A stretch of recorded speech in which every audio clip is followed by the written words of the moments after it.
Hey, it's Vanessa, the Crafty Gemini, and welcome to WIP Wednesday, episode number 192. We're almost to 200, y'all. Welcome to today's show, which is part of my weekly live show where I do some type of a demo, an instructional. We talk about what's going on and share with you, different projects that I've been working on. So before we jump into today's demo, let's make sure that everybody can see me and hear me first. So if you can see me and hear me, let me know in the chat whether you're watching us on Facebook or on YouTube. I see we have already over 40 of y'all on here, so welcome everybody. Thanks for being early and on time for today's live show. Hi Griselle, tuning in from Brooklyn. Hi Laverne, hi Susie. Good. I see the little emoji so you can see me and hear me. Thanks, Susie. Hi Deborah, thanks for tuning in. Hi Diana. Hi Jackie. Hey Margie. All right, good. So we have a bunch of friends on. Before we start with today's demo, I wanted to share with you one of my most recent makes. It's not anything fancy or a big deal, but I wanted to kind of share it with you just in case maybe you're looking to make some type of a project, maybe thinking a little bit outside of the box, either with materials and textiles you already have or with very cheaply purchased items like I used in this one. So let's go ahead and give everybody my over-the-shoulder camera shot. And here you can see this little crossbody bag that I made from some burlap. So this past weekend was our homecoming weekend and we had some reunion festivities. The theme was all Western, like, what do they call them? Trail rides and dances and all this kind of stuff with boots and all that. So I went to Dollar Tree with my daughter and she spotted this burlap. So it's about a fat quarter size. We just got this like natural brown color one, and they had some that were blue. I feel like there was maybe white with blue stars, or either blue with white stars, something like that. They had red, white, and blue. They had a couple different colors of just the wrapped burlap. And it's 18 by 21 inches, so just about the same size as a fat quarter. And it just says it's 100% jute. Washing care instructions, do not wash. So if you're thinking of using this, obviously we paid $125 for each one of these little bundles. And you can see how much I used. I definitely had enough here to make another one and maybe even a smaller version. So this is all I use for this. So less than $1 worth of this kind of burlap or whatever jute fabric here.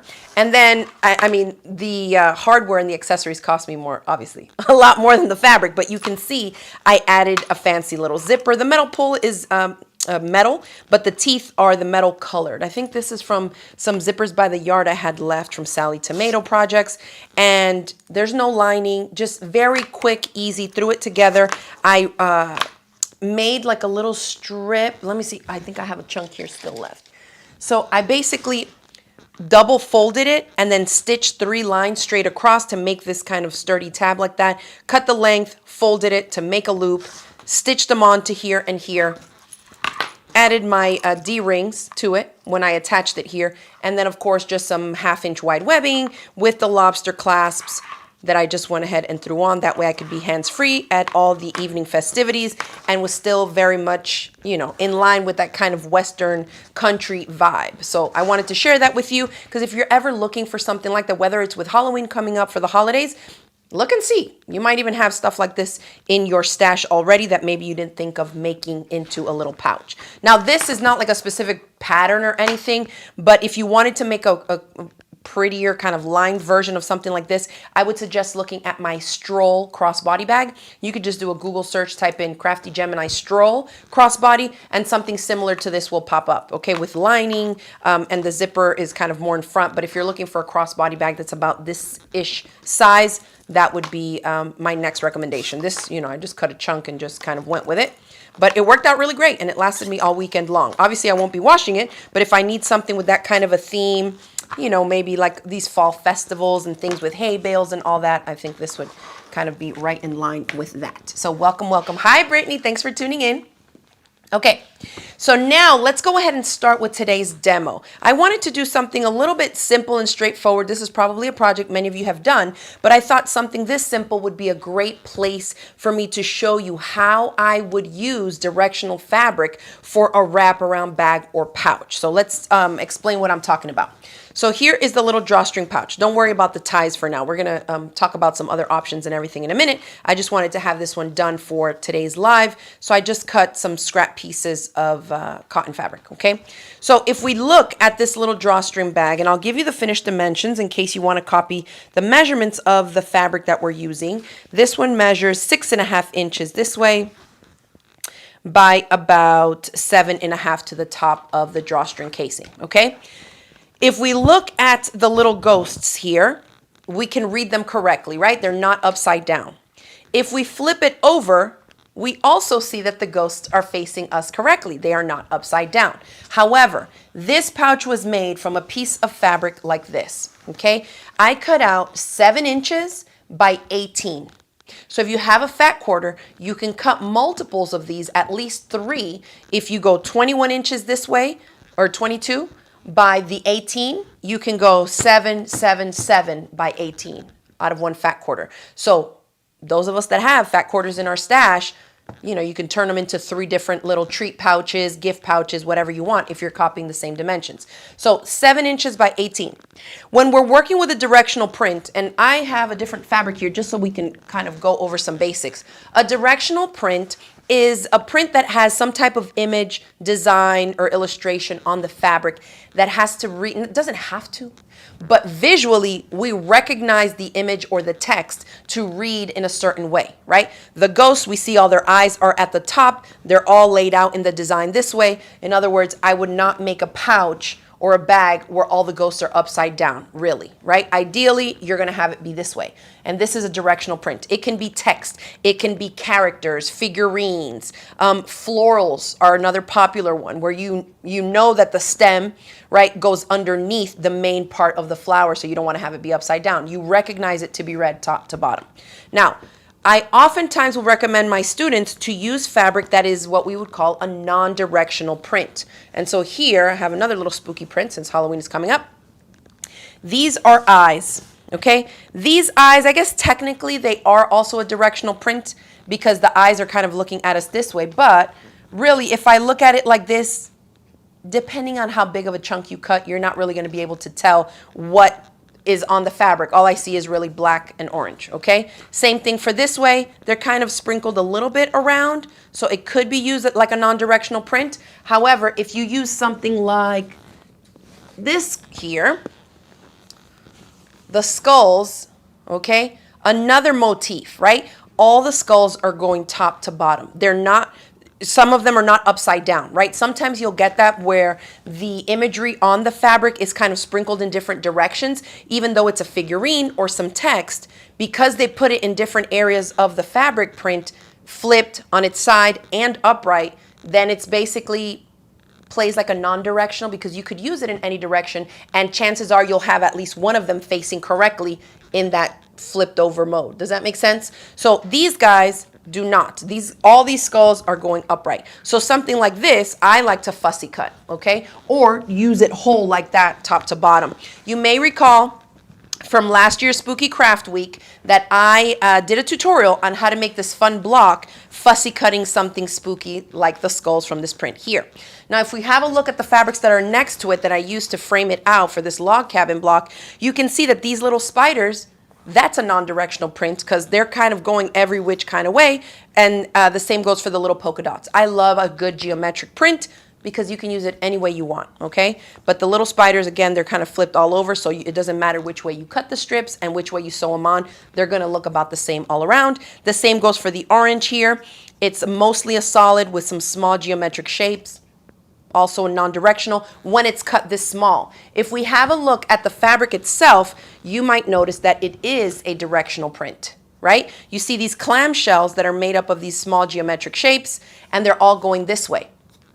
It reads this way, but really because it's a geometric shape as well, you could really use it upside down, sideways, or whatever, depending on how much of the fabric was being on display in the piece that you used it for. In these bitty triangles here, it don't matter. You can't even tell that there was a clamshell in the main fabric, right? So here we have the eyes again, and they're kind of sprinkled throughout. So again, I use it here as a non-directional print because the same strips were cut. These guys are facing me, and these are kind of sideways eyes looking, but it all plays fine for that. Then here I have an overall spider web print, which again plays like a non-directional because it's geometric and kind of the webbing part of the spider web is going all over, so that works out good. So from all these, really the main and the focus fabric here is the directional print that I fussy cut these skulls out of. Now, if you want to learn how to make this log cabin block and you want to do something like this, I do have a tutorial. I put the link underneath this video here on YouTube that takes you to the rest of the different Halloween craft tutorials that I have on my YouTube channel, including this log cabin block. Okay? Yeah, we sold bundles of this last year, so we're all sold out. The chunks I have left are kind of from my stash. But these are some cats that I have here that is I can't remember what the full design looked like, but I want to say it was probably a directional print, but because I used it to just kind of snowball this fussy cut skull here, you can see this little cat is upside down, this one is peeking on the side, this one is coming out on the side, and so because the pieces that were featured in a part of this block portion here, they're so small, it doesn't really matter, okay? But keep that in mind when you are working with directional prints. So now, let's talk about directional prints when we're working on bags and pouches, okay? Sometimes, and I'll grab one of these bags real quick. This is the most recent bag that we made in my Mystery Mini Bag of the Month Club. This is bag number 1. The video course was released last week. You can see that we have some feathers here, and these feathers are sprinkled kind of around like this. I oriented, it's a, technically a directional print because we kind of know how a feather's supposed to go, but the way that it is printed on the fabric, some are going a little bit more upright and some are flat out sideways. So I was able to get away with positioning them sideways like this, the majority of them, but it kind of balances out because some of these guys are upright. So it worked out fine for me here. Now, what I talk about in this class for my students is that be careful in the main fabric that you choose for the exterior because this is a wraparound bag, okay? Yes, we have the bottom here. It almost looks like it has an inset panel, but it's not. It's all made from one piece of fabric that goes around like this. And then the way that we work the corners gives us that gusset kind of portion at the bottom and helps us box the corners, okay? So that's what I'm talking about when I say a wraparound bag or pouch. Means we're starting off with a longer than wider strip of fabric, and the idea is the bag is gonna come together like this. Okay, so here's what happens when you have a directional print. If you've never used a directional print before because you think, oh, it's super confusing, I'm just going to stay away from them. Here's the visual, okay, and it's going to work good, I think, on this small project. If I look at the bag, okay, it came from this. I said 7 by 18 inches, and I'm just going to hold it visually the way that it's going to come together to make a bag like that. If I'm looking at it from this side, you might think, okay, good, this is going to work. It's a directional print, but I have my ghost aligned reading correctly from top to bottom on the front because you're looking at it from here. However, if you flip it over, the ghosts are upside down because it's a wraparound, okay? A wraparound pouch or bag that we're making from just a solid piece of fabric. So sometimes you'll hear us when we're talking about more advanced bags, and I'll just kind of say it in passing. Like if you were going to use a directional print, you'd have to cut it down the middle, turn one of the panels and restitch it up. And so if you have no idea what that means, I'm going to show you today because that's exactly what I did here to get it to where the ghosts read correctly on one side, and when we flip it over, it reads correctly on the other side. So I think this is going to be a good demo just to visually show you so you know you don't have to completely steer clear of directional prints. You just have to do a little bit of extra thinking, a little bit of extra math, but you can absolutely make it work. Okay, so let's do it. We started off with a piece of fabric that measures 7 inches by 18, okay? We talked about this. It will work on the front, it will not work on the back. And so what I want to do is keep the way that it looks on the front, but on the back, I need just this chunk that's on the back to be flipped, right? So what we're going to do is fold this real quick. You can press it here, and then you can cut it right down that fold with scissors. Or, I know I cut this pretty accurately, and this is cut to 18 inches. I'm just going to cut it right down the middle. Half of 18 is 9. Let me get one of my rulers from down here. We'll use this one for now. It's the first thing I could grab. And I'm going to put 9 inches on the edge of my fabric and line it up along the bottom here. And I'm just going to cut right along this top edge. Okay, so here's what we got. 2 panels. But we still want this to be together because the design is still going to be a wraparound, okay? So if this is the front of my bag, I want this to look like this. And then if I flip my bag over, I want the ghost to be up like this, right? Both sides with them little guys reading correctly. So now, if you have it like that, you need to open it, and we're going to sew it right here, right? Pretty sides touching. So see how that is? This reads correctly, and then it should be upside down to here, so that as it folds in half, it's going to read this way, okay? The other way to do it, just so that, you know, whichever way makes more sense to you visually, is cut it in half and just take one and flip it. Either way works, all right? So then we're going to go pretty sides touching. You can put a couple pins there if you need. I'm just going to put one so it doesn't move on me. And then we're just going to stitch it down here. The little bit of math that I'm talking about is here in this area. Because if the full dimension that you need this way is already given to you, and you're not accounting for this cut and the loss of the seam allowance bit of fabric here, depending on the design, you're going to end up with something smaller, right? And you may not want that. It might affect the proportions of your project. For something this simple, it's not going to matter. So we're just going to cut it and stitch it. But you do have to account for the bit of fabric that you're eating up here in the seam allowance and here. So if you use a 3/8 of an inch seam allowance, know that you're losing twice that. If you're using a 1/4 of an inch seam allowance, know that you're losing twice that from the finished length, all right? So let's go ahead and stitch this.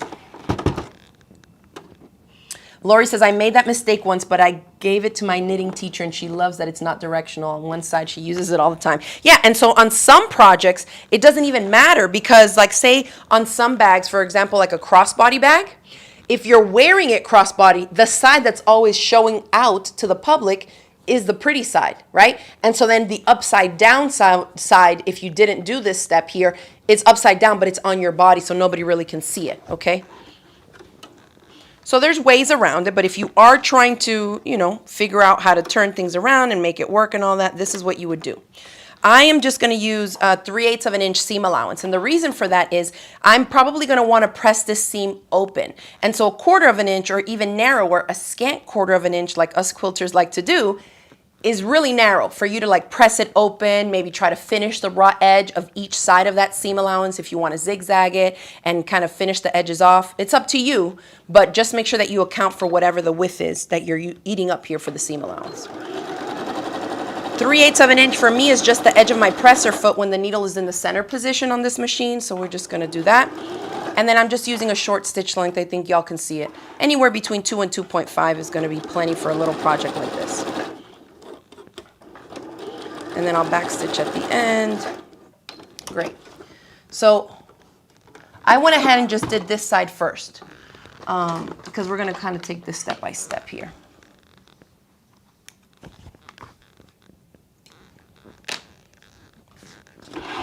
Okay. Oh, Lori says, my earrings are so cute. Thank you. I made these on my laser cutter and engraver machine. I have a tutorial for them. For those of you that have lasers, or if you're in the market for a laser and you want to do stuff like that, it's also on the playlist that I link in the description box below for my Halloween crafts. My little spooky ghosts. I love them. I have a few other ones too. I made like Black Widow, spider ones, the bats one. And I link, in the tutorial, I link to the files where I got them from. And so these were a lot of fun. And they're so light because I used 3mm basswood. Super, super lightweight. Okay, so let's flip this over and let's go ahead and press this open. You can, I mean, you don't have to press it open. You can also just zigzag the seam allowance raw edges together if you wanted to. That would work as well. You could also zigzag it or pink them separately, like here. Okay, if I wanted to go in here and just pink the edges of this, you know, one seam allowance at a time, one, it's going to be easier on your pinking shears because they usually, if they're a decent quality, will glide through easily just on one layer at a time. Sometimes you have issues, at least I have issues sometimes with the other pair I have going through 2 layers. So that's why I kind of press this open. If you have, you know, I was looking for my pinking blade for my rotary cutter, and I don't know where they are. It's not like I lost it, but I know they're stored away somewhere. Just stored away too good. In some bin, some organizing bin, and I don't know where it is right now. But if you have pinking blades for a rotary cutter and you keep it, you know, next to your other ones, a dedicated one, that's an easy way to even cut fabric out that's doesn't require it to be super, super specific, like right on the line, right? Since this is not a straight line.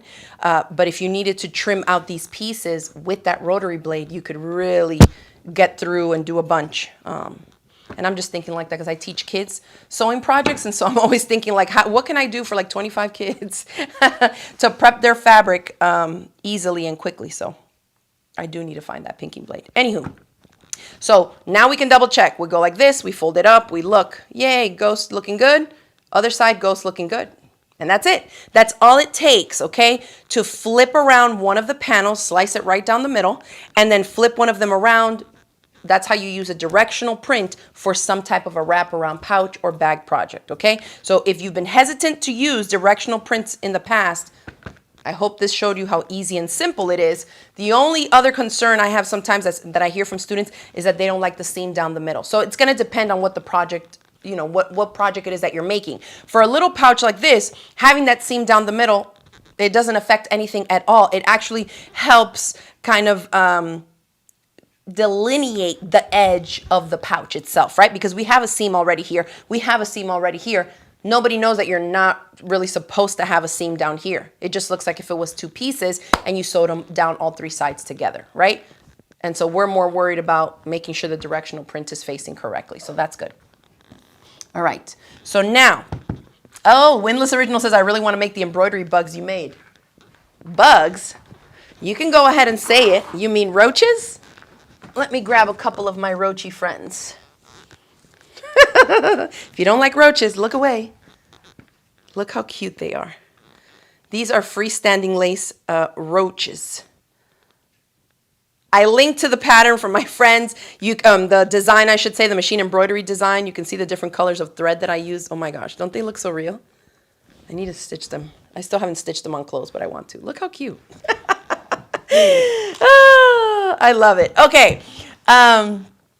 Good. Thank you, Devoria. I'm glad you're enjoying this demo. She says, thank you so much for this tip regarding directional fabric. Yeah, that's all it takes. Split it down the middle, flip one, you're good to go. Okay. Next step for this is going to be to create some type of a casing here at the top. Now, if you simplify a drawstring bag, which this is pretty much the most simplified way to do it. I know that the main concern usually that I hear from students is that the raw edge of the casing is kind of exposed. So I'm going to share with you something that you can do to help it a little bit. It's still not going to be super finished because we're not like attaching a separate casing. I'm just like grab a scrap of fabric, flip, put something through, drawstring bag, done. But I'm going to share with you another tip that I do here to make sure that you're folding the top casing on both sides of the bag equally, okay? Because that's always another concern, especially with beginner students. They take forever to measure like a seam gauge because they don't feel confident eyeballing the width here, okay? So if I tell you flip this, put this pretty side face down, and we're going to turn under this edge by 1.25 inches, a lot of times people are like, I have no idea what 1.25 inches is. If you can't eyeball it, just grab a ruler. Ooh, I'm spot on. Y'all know I love when I do that. My eyes are already trained. Like I can tell all these common measurements that I use. So this is exactly 1.25 inches. If you can't eyeball that, just fold it until your ruler tells you, okay, that's 1.25 inches. Okay, and then just kind of follow it up and fold it and follow it up and fold it and follow it up and fold it so that you maintain it the whole way. Okay, and then if you see that you go a little bit slow with that, here is my tip. Give it a press right there. If you have a wooden tailor's clapper, hit it up. And then we're going to open this up, okay, and turn under this raw edge. By a little bit. And by a little bit, it doesn't matter how much it is, just something, okay? It could be halfway up, it could be 1/4 inch like I'm doing here. Whatever you want, it doesn't matter because whatever you do to one side, you will have the crease and the fold to see exactly where you need to do the other side. So spend the time measuring just on one, and then you'll see how it works on the other, okay? So I folded the main thing on 1.25 first, and then folded the outermost edge just in by about 1/4 inch, okay? And now you see that when I tuck everything in, I have a nice clean casing all the way, okay? At this point, you can do, you know, if you like to glue base, like a lot of us do, you could do little tiny dots of glue. You could use the liquid washable Elmer's glue. You could also use a temporary adhesive. This is by June Taylor. This is a fabric glue stick. Any of these fabric safe glue options are going to work easily for you, okay? What I don't want you to use is anything that's like permanent fabric glue. That's a big no-no because you can't sew over that stuff. This stuff we can, and so we're just using it as like a tool better than pins to hold everything in place. And then when I press it, that glue just sets there and it's going to hold that casing in place. Okay? Like that. But it's also temporary, so like if you don't like the width or it's too narrow or too big, you can just open it and do it again. On the other side, here's what we do. I'm going to fold it here on the bottom. And so then I have the one that was measured and done underneath. This guy's going to go right on top. And so I know that that first fold just needs to be in line with this first fold. Okay? So you're just going to go like this. And wherever it meets the underneath one, let me turn it this way. Hopefully y'all can see better. See what I'm doing? I don't care what this measurement is anymore because I measured accurately on the other one. So now I'm just going to fold it until it's in line with the fabric that's underneath. That's it. And so this is going to ensure that your bag is not lopsided off of that bottom seam, and so that it sits, the casings sit correctly on top. So that one I hit it good with the iron, clap it real quick. And because that is the main and like most important fold, when I open here to fold this part under, it doesn't matter. I could even go a little bit bigger or not. It doesn't matter, okay? Because this is going to be tucked under. So notice what I mean. If I go like this more and then I still fold there, they still equal the same on the top edge, which is the key part. What this is going to affect if you're a little bit off here and it's not turned under the same amount as the other one, all that is going to be different there is where you're going to be top stitching, but you're top stitching and looking at it from that side. So you can make it work either way, okay? And all this to say, because sometimes I share stuff and students feel like, oh yeah, I can't do that. And so they won't do it all together. So I like to share with you some different options to tell you, like, if you got to this point, from then on, it doesn't really matter what you do. It's still going to turn out. So feel confident. You can do it, okay? Same thing for this side. You could use a little bit of the fabric glue. Whoop, I put a little bit too much on my mat there. And just turn it under on its main fold and give it a press.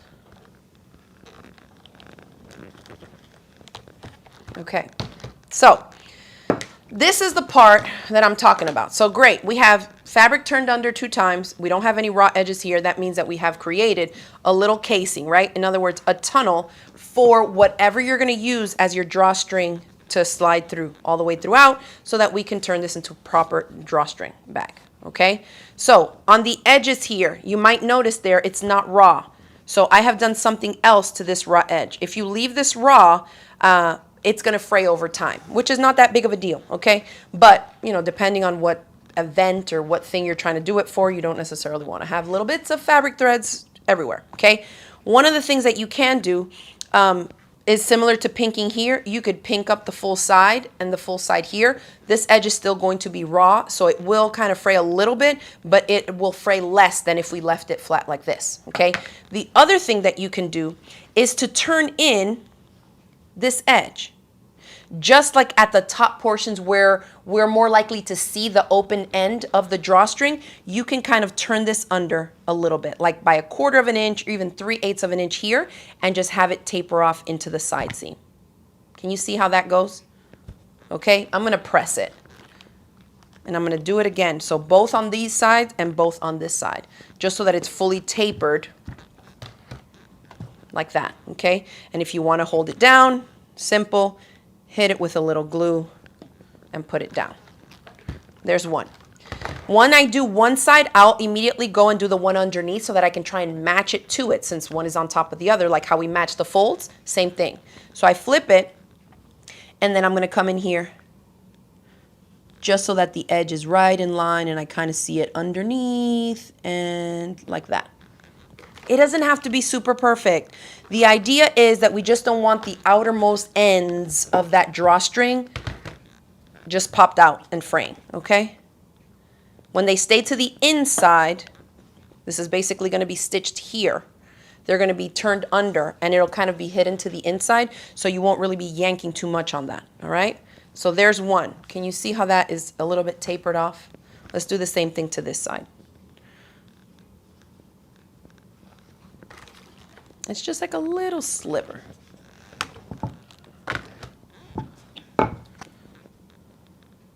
And I'm just putting the glue so it sits flat. You don't have to use the glue if you feel like, oh my gosh, she's stopping every time she does anything to put a little bit of glue.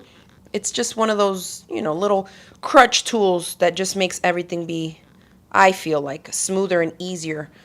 Especially if you're prepping multiples of them and then going to the sewing machine. If everything is kind of glued and held together, you can just boom, boom, boom, get right to the sewing assembly line style. Okay? So here's this last one. So now we are going to stitch down the sides. And then we're going to put our ribbon in and we're done. But here is where you're going to be sewing. You're sewing down both sides. Back stitching at the beginning and end. But we need to leave this casing open, okay? These ends need to be open here. So what I'm going to do, and actually, hold on a minute. I folded it too much. Actually, no. Okay, we'll leave it like that. So I'm going to start from where, oh, what am I doing? Y'all, I'm like, why is this casing loose? That's why I'm like, this is looking weird. We didn't top stitch the casing yet. So let's top stitch the casing first. And you can just separate it. This is what I was talking about earlier, top stitching from the side of the casing so you see. Because I want to stitch close to this edge. Okay? And if I stitch from this side, yes, you could measure and see what the seam allowance needs to be. But it's a little bit of guesswork, especially for those of us that don't sew super, super accurately, either with the folding and with where the stitches are landing. Okay, so I'd rather you go from this side. Just pick a thread that matches, and then you're just going to line up the needle here so that you're not off, but you're not super way up here either. I want you to be close to the bottom edge of all these folds. So when you do that and you align this, that's why it's looking weird. I'm going to top stitch first, okay? I want to line it up, and then I will look and see where does my fabric land and use that as my guide. If you have some washi tape or some painter's tape, something that's low tack, you can just position it there. Or if you have lines on your bed of your machine that you can use to follow, for me it's almost close to this, the plastic bobbin case covering here. I'm just going to put the needle down, and I'm going to lengthen my stitch length to 3 millimeters. I'll back stitch, and then I'm just staying right in line there.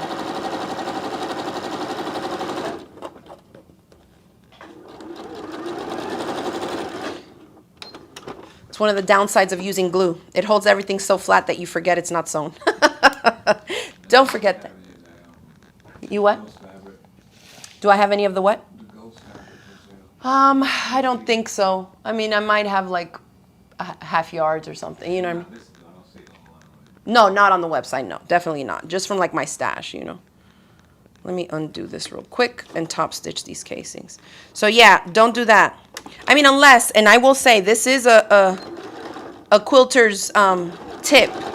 Myself included, very many of us have used glue to hold on quilt binding. Like when you don't have time to hand stitch the binding on, and maybe it's going in a show or on display or some decor or something, or for photography is usually when I do it, because it's like, I'll hand stitch the binding later. If the quilt needs to be photographed, you can always glue baste the binding to the back. And from the front, you won't see nothing, like it'll just look the same. And then you can go back in, right? Because the glue is just a way for us to baste the layers, and it's completely fabric safe. So all that to say, be careful if you're using the glue in a step like I did.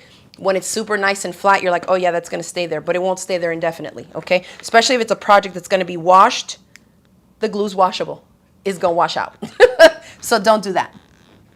All right. Yes. Sorry, Judy, we don't have it. The ghost fabric. We sold it last year during this time, like this time of year, and so we sold out of it. Okay. So now back to this. We top stitch both sides, making sure. Good. Let's go back to this. I'm not going to glue them again. I'm just going to try and refold them a little bit.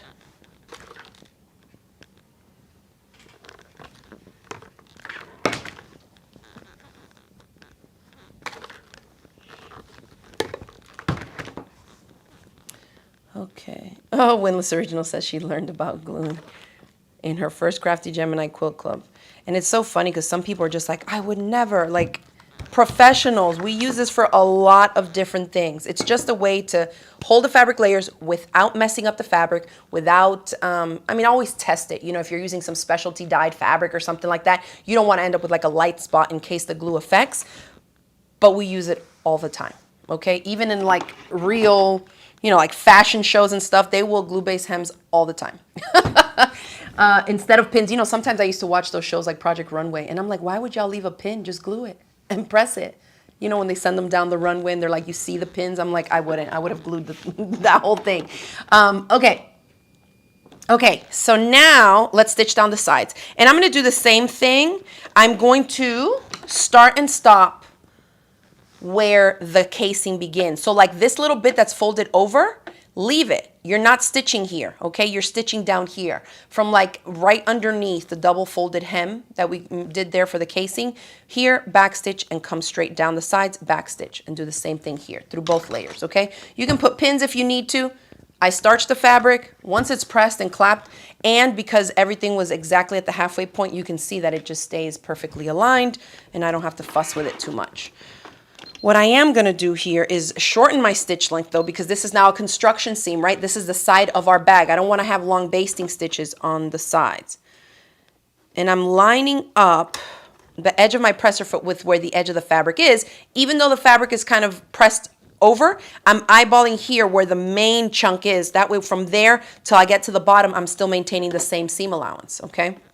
So needle is in. Let's go back stitch a little and then let's sew. Then you're going to want to finish off these raw edges somehow, right? Whether it's a zigzag stitch, your serger, the pinking shears, whatever. And I just share all those options because really it depends on what it is. If it's like a little treat bag for some kids who, you know, are going to dump it out, eat the candy, and throw the bag away, don't go all out. There's no need. This one I'm going to do from this side, from the bottom going up, making sure that I stop again just underneath the casing, where the casing hem starts. Don't unfold my thingy. Okay, and so what I find that this does, by having those kind of tucked in edges and having the stitching go to right up to there basically, it helps kind of tack them in so that the raw edges are not facing out and exposed. That's really why I do that, because it doesn't take that much more work and it does give me a slightly, you know, cleaner finish. So here we can go in with the pinking shears. You can pink, you know, don't start all the way at the top, but like somewhere down here and then beyond for the seam allowance. Or you could also have just zigzag stitched. And I wouldn't go all the way to the top, obviously. Just start somewhere down here, like an inch down from where you began sewing.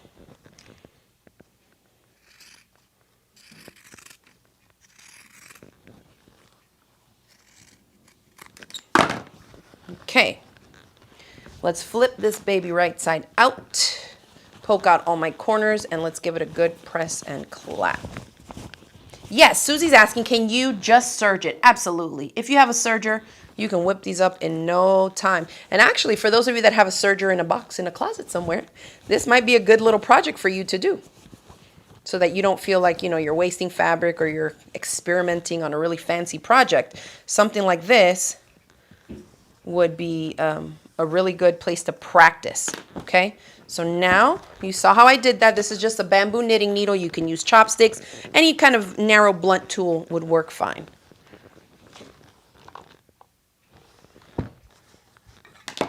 Ghost looking good, and ghost looking good on the other side. Perfect.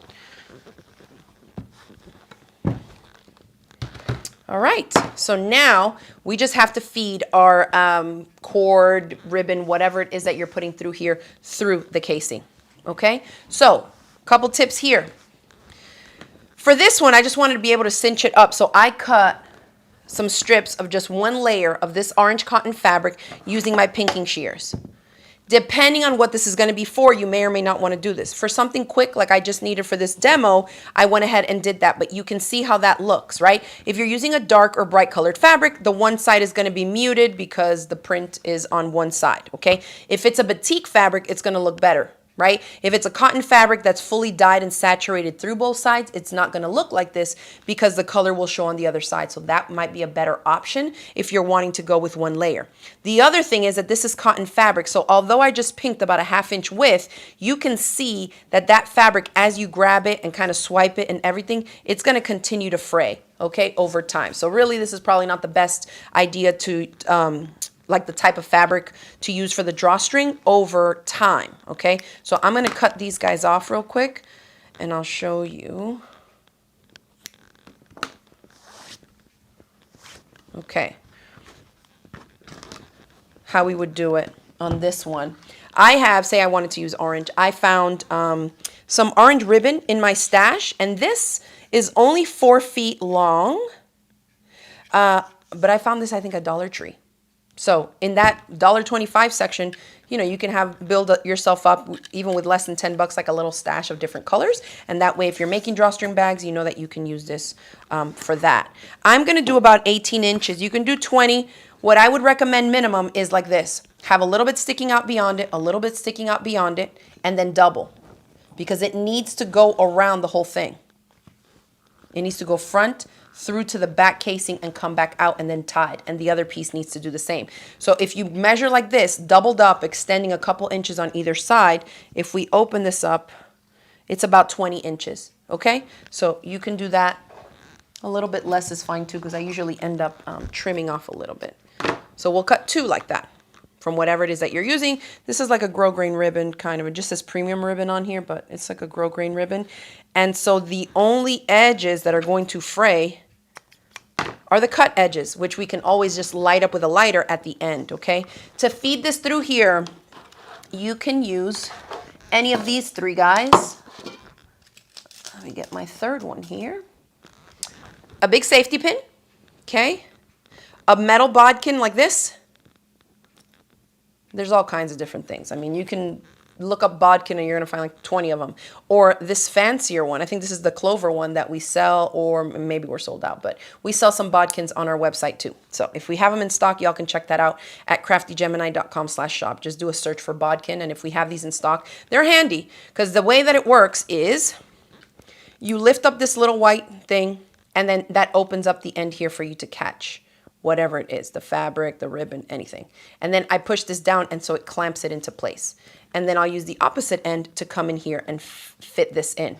So the way that I teach this for kids is that your drawstrings need to go through the front casing and out through the back on this, and it needs to come out on the same side you inserted it. So in other words, you need to take each piece of ribbon or yarn or whatever, and it needs to be one letter C this way, if we're looking at the top, like this.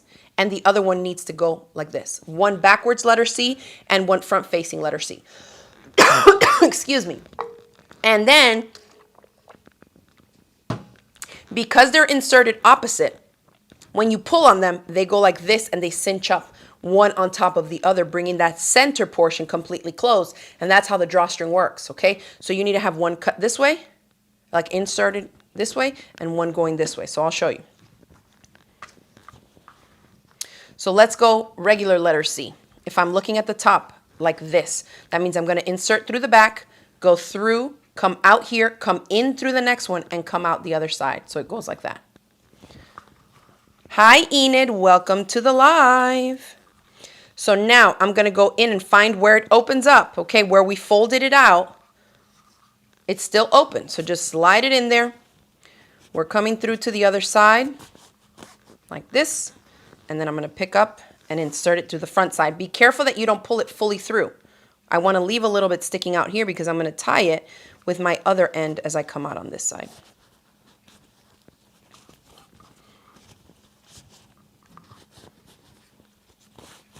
Okay. Then we lift up the white thing, release it, and here we have the 2 ends. I have a lighter. You can do an over the finger knot like this. That's what I'll do, and then I'll finish off the end.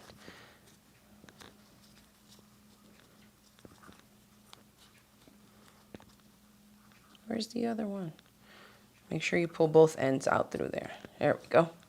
And just a little knot. Don't worry about that now. Okay? So like this. Next one, same thing. pinch the end, clamp it down. That one we went like this. Now I need to go in like this. Or, no, this one we went like this. And now this one I'm going to go backwards.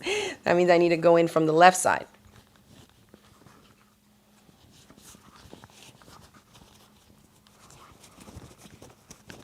Yes, Amanda says she has that bodkin, and I love it. She says especially good for drawstring bags. It is.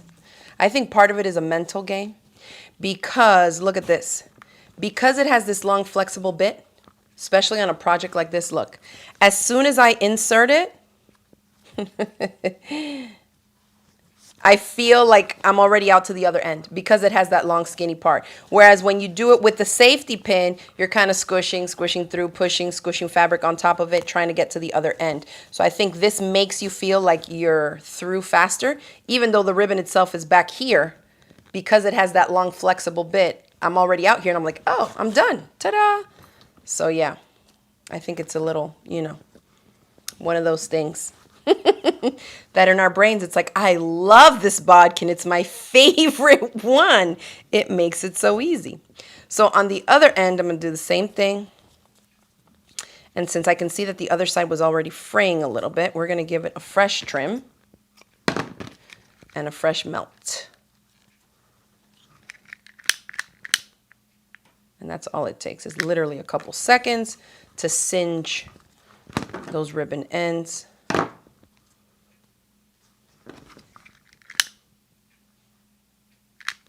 And that's it. Okay. Ta-da. And that's it. Okay. So that is it. I don't have enough on here to do this one, so keep an eye on those. Make sure that you're reading them, even though it looks like, oh, it's a whole little spool of ribbon. It only had 4 feet. So I used 2 pieces of 20 inches. It's a wrap. Here are the remaining 8. Okay. So just keep that in mind when you're doing little stuff like that. But man, does that look way better than that. Can you imagine? Put some treats in here with some roaches and they reach inside. Oh, that's so cute. Love it, love it. Anyways, freestanding roaches. I have a tutorial on how to use the embroidery machine to stitch these guys out. Super fun. But there you have it. A quick and easy little drawstring pouch using a directional fabric. I hope if you're tuning in late, maybe you missed the demo. This is about turning a directional print so that it's facing correctly on the front and on the back. Okay, we cut it down the middle, flipped one of the panels, stitched it up, and we just used pinking shears to finish all the raw seams. And there's the little pouch. If you did these assembly line style, directional print or not, you probably can imagine that you will be able to crank out a ton of these in no time. Also, instead of ribbon, if you want to, save some money, if you have a t-shirt in the color that you want to use for this, cut long strips and stretch them. You know that knit fabrics don't fray. So knit fabric and t-shirt yarn, that kind of stuff makes amazing, amazing drawstrings because they're good, they're stretchy, they're easy to insert, and they don't fray, so you don't even have to worry about, the little fraying bits. If I were to use the cotton fabric, instead of doing just like one strip of fabric like this, I would cut more like 1 inch or 1 1/4 inches. If you have a bias tape maker, you can do it so that the edges are turned in and then press and then refold the whole thing. Make yourself like a proper double fold binding strip and top stitch it down both long edges and then go in and insert it. But like it sounds, it's a lot of work. It ain't that serious. So chop up a t-shirt, grab some, stretchy yarn or cording or ribbon that you might have, and you can whip up these little treat bags. And I think from the dimensions that I shared here, most of you, if you have some sewing experience, should be able to kind of work the dimensions so you can make the pouches bigger or smaller. And that way you could also use them as like your gift bags, make it small for a smaller gift, put a little piece of tissue if you want in there. You can also increase it and make them larger and just zoop, quick little drawstring and put the gift right in there. And that way they're reusable too, so the recipients can use them over and over again. Okay?